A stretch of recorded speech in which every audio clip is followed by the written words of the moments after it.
Pranam sir, I am Ram Surendra Singh, a research scholar from mathematics department. Sir, like now we all are here, like we all are dealing on like a physical matter here. But like if we see like periodic table, chemistry periodic table, so all the elements in there, and if someone know like how to play with that element, they can all create like the whole universe in that. Just a matter of some addition of electron and some less electron in that present, everything is same. Sir, if we go like on below that, then it is like everything is proton, electron and neutron, and again we go down, so it's like quark. So you are also like a quark, we are also like a quark, everyone is quark, some with positive charge or some charge is different. Then why, like if everything is same, then why we have like a hatred and jealousy and ego among ourselves only, and the position authority, they are biased towards some kinds of people. So why it is like that?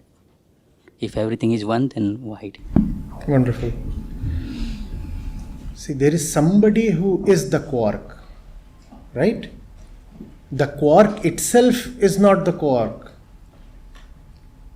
Does a quark ever say, I am a quark? Does an electron or a proton ever declare its identity? Ever heard protons, neutrons or electrons shouting, I am E, N or P? Or an electron saying, I want to progress in life by jumping to a higher orbital? S is not good enough, so D, P, F. Ever found an ambitious electron in life? No. That's where that particular one comes in who says, I am the electron. This I-ness is missing in the objective universe as you see it. This is a table. The table never says, I am a table. But then there is somebody like me or you, who says, I am the owner of the table. Now the table has an active identity. Now there is somebody who is identified with the table. So while objectively, as you see it, it might be true that each of us is just the elemental particles or waves. But then where is consciousness in this statement? What is consciousness? That which declares I-ness. I, right? So you said, if we all are same in terms of our elemental, fundamental constitution, then why do we fight with each other? Why is there strife or hatred or differences? Because the one who is the quark is not satisfied being the quark. You are somebody. Are you okay with being what you are right now? No, you are not okay. He is somebody, she is somebody. None of us are contented. We are identified with something material like the quark or the table or the BMW car. They all belong to the same dimension in terms of their materiality, right? We are identified with something. I am a man, I am a woman, I am a student, I am a topper, I am a laggard, I am rich, I am poor, I am handsome, I am short, I am knowledgeable, I am a seeker, I am a good sports person. Irrespective of what you say about yourself, including I am a quark, you are not alright being what you are. You declare you are a billionaire. Does that satisfy you fully? That does not. Or you could turn very knowledgeable and declare I am a quark. Does even that satisfy you fully? It does not. So we are not happy being what we are. We want to be something else. We do not know what we should become so that we can be happy and satisfied, right? Each of us is trying to become something. Each of us is trying to become something. Nobody is stable, contented, relaxed, retired, absolutely at peace, being where he or she is. So there is that constant inner dissatisfaction and lack of fulfillment. We want to be somewhere, we try hard to be there, and we find that our efforts are going fruitless. So there then is frustration within. Then there is somebody else sitting next to me. This person too is an object that can be potentially used by me so that I become somebody else, right? For example, you are a boy and a girl is sitting next to you. How do you become a boyfriend from a boy? You are a mere boy. And there's a girl sitting next to you. How now do you become? The important word is becoming. Now, how do you become a boyfriend from a mere boy? For this, you will have to use the object sitting next to you, the girl. Once the girl agrees, you find you have graduated to being a boyfriend from just being a boy. So now you have to use that object next to you. That object is a conscious being. That object has some will of her own. But for you to satisfy your urge to become somebody else, you'll have to use her and objectify her. And she may not want that. And then there is conflict. Are you getting it?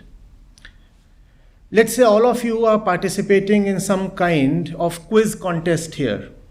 And there is a trophy to be taken. Let's say this is the trophy. This says I am Ahmedabad written on it, right? So not too bad as a trophy. And this is waiting here to be captured and taken home. All of you think that if you become, note the word, become. All of you think that if you become the holder of this trophy, that will give you satisfaction. That's how it happens, no? But can all of you become the owner of this trophy? No. One of you will take it home and the others will, probably smolder inside. So then there is conflict. Becoming, therefore you see, begets conflicts in a lot of ways. Whatever you are currently, since that is not sufficient, so you want to become somebody else. And the entire process of becoming is a process of conflict. Unfortunately, instead of understanding where we stand, our education system, our social system, the entire culture gives a lot of importance to becoming, which is a game of ambition. So all of us want to reach somewhere, no? You have targets in life and you are hustlers, you want to be quickly reached there. Is that not what we want? There is a place, and if it is to be reached, I better reach there fast. Now I do not know where I am standing. How do I know where I need to reach? Is that logical enough? And if you do not know where to reach, how do you know the path to take? When you want to reach somewhere and you set your GPS, it asks for two things. What are the two things it asks for? It asks for the place you want to go to, and also there is something called your location. Remember that? Remember that? In the Maps app, your location. If you do not know your location, can any map in the world help you? When it comes to your physical location, the satellite suffices. The satellite will tell you what your location is even if you do not know. But when it comes to your mental station, where you are as an individual here inside, no GPS or app or satellite can help you. That you have to know. And only when you know where you are, then you can know where you need to reach. Is this getting too heavy or too fast for you? Do you see how we are going? We all are carrying identities, and each of these identities comes from identification with a certain object, right? So when you say, for example, you are a boy, what is the object you are identified with? The male body. Since you say, I am the male body, so you entitle yourself to say, I am a boy. Right? When you say, I am rich, for example, there is some object you are identified with. What is that object? Money. Tell me of something else. Give me an identity statement. Give me an identity statement, please. I am a Hindu. There is something objective identified with. In religion, there are books, there are practices, there are beliefs. All these are objects. You understand an object? Anything worldly that you can talk of is called an object. That's the definition. So any identity statement involves deep association with an object. And that's the reason why the entire world is running after objects. That's why there is so much crowd in shopping malls, because they carry a lot of lucrative objects. And we are hungry inside, not physically but mentally. We need something to associate ourselves with, something so lovable that it will give us a final satisfaction. Nothing gives that to us. So we continue to run without ever coming to a halt, and ultimately we find that our days are over and we are dead. The entire life spent in hustling without ever really reaching. Do you see this? This that we are within, that is hungry for satisfaction, you could call as the ego or the mind or the consciousness. These two are not exact synonyms of each other, but for your purpose as beginners, it suffices to take them as one. The ego, the mind, or the consciousness. That's the hungry thing inside. So whenever you say, oh, we are, just a quark or panchabhut, I'm just the soil, that's not really right to say. Because if you are just material, then the material exists even after death. Does it not? Does the weight of a person change immediately upon dying? The material exists even then. Surely there is something beyond the material that you are. Something beyond the material that looks through these material eyes. The eyes are material, but there is something beyond material within that is looking out through the eyes. Can pure material ever love? Can material cry? Can material deeply long for something? So all right, the body is material, but then there is something within that is not material. It is not material, but it is heavily discontented. It is unfulfilled and it wants fulfillment, and it does not know how to get there. So in its lack of knowledge, what does it do? It tries all kinds of material possible, including narcotics, drugs, because they too are just objects, substances, no? So you try even that. Say, maybe this will satisfy me, maybe that will satisfy me. Money might satisfy me, entertainment, excitement, drugs, knowledge, power, sex, sports, whatever, you name it. Man has tried everything. Tourism, wanderlust. Are you getting it?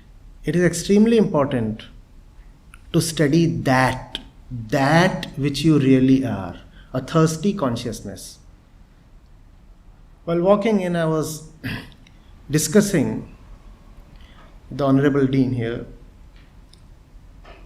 that entire education system is focusing exclusively on objects. We know so much about, for example, this mic. We know not a thing about the consciousness that speaks to this mic. We know about the eyes. We have studied this piece of flesh brilliantly. We know all about its anatomy. We can cure most of its diseases, and we can also replace the retina, for example, and we have goggles, we have specs, you name it. And we have extensions of eyes called massive telescopes that can look deep into the space as well. Those are just extensions of eyes. So objectively we know so much, but we do not know a thing about the one who looks out through the eyes. Tell me, who is the one taking in information through the eyes? Who is the one? Do we know him? Not that he is male. This is just a way of saying. Please tell me, who is the one so eager to look out through the eyes that the eyes keep rolling continuously? Are the eyes ever stable? The eyes are looking this way, that way. What are the eyes really looking for? Our education system puts no emphasis on that. So the result is that we know a lot about the objective world, but we know very little about ourselves. And what happens then? Then what's possible is that, let's say these are top class gadgets. I know how to make them. But just because I have them, will I know what use to put them to? Please tell me. Objective education can reveal to you the secrets of the atom and how to generate atomic energy. But can nuclear physics also teach you what use to put nuclear energy to? Will that teach you that? No. Now connect that to your point on hatred and strife.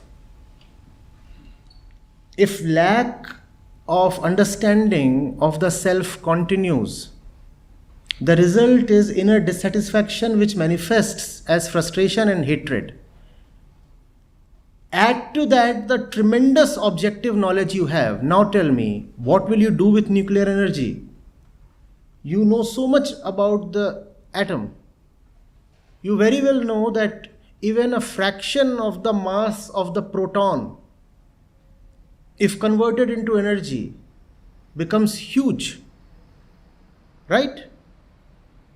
Not too many atoms are required to flatten an entire city. A few moles will suffice. Just a few moles. And an entire city is gone. Will nuclear physics ever teach you to not to destroy a city? Neither can ethics and morality. Because ethics and morality are superimpositions. They too are just objective knowledge. They come from outside. What you need is education that takes you inwards and you come to know who you are. You come to see jealousy within. You come to see fear and dissatisfaction within. You come to see an incompleteness within. And when you observe it, you learn about it. When you learn about it, then there is a way to be free of it. Are you getting it? Please keep interrupting because I might just get carried away and... Yes.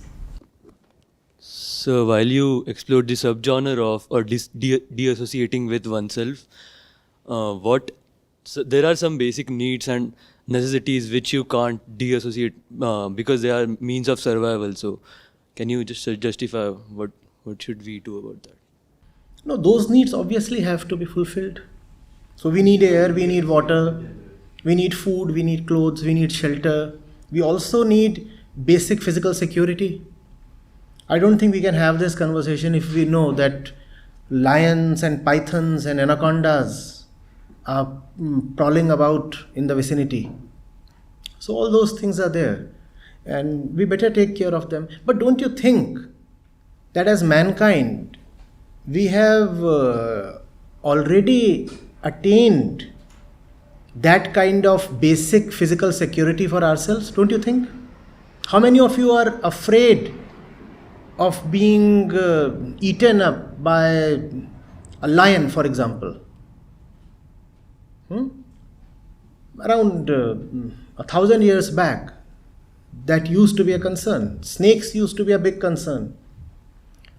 Basic food security used to be a concern because you were dependent totally on monsoons, rains and the other caprices of nature. Today, all those things are guaranteed. No? In developed countries, you even have social security.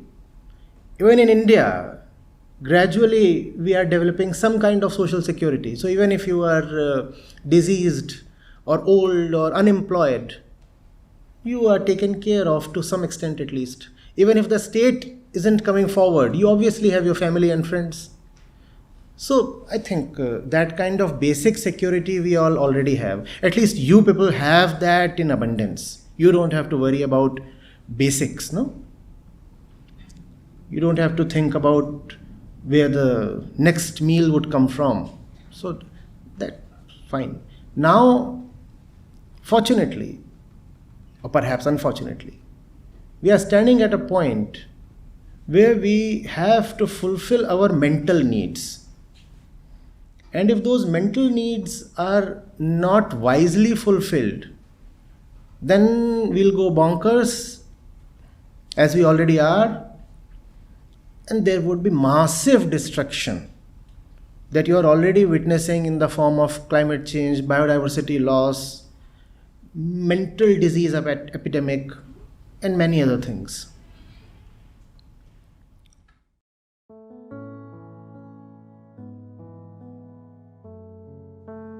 Hello, hi. Thank you so much for the session. It was a very good session actually, and I learned from the last session because I had a chance to ask very good questions from. First of all, I am Rituka. I live in Norway. I am an associate professor at a technical university. I'm teaching computer science.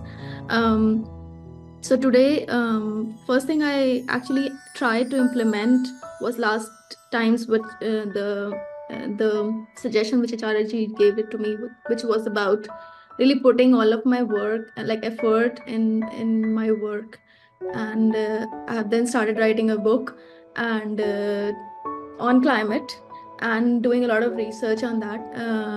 So that was really motivating for me because I don't think about whether I want to go back to house or do other stuff.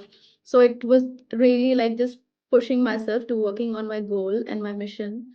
Um, and I've gotten a lot of deep energy from because the way Acharya also just keeps working on his mission and the kind of compassion he has. So I think I've got that's what I implemented from the last time. Then today's session was really, really fruitful. First of all, also learning from all the people, um, uh, what they shared in their questions. They also answered some of my questions. One thing which was about death. So it is really being aware about death and how our life is so precious.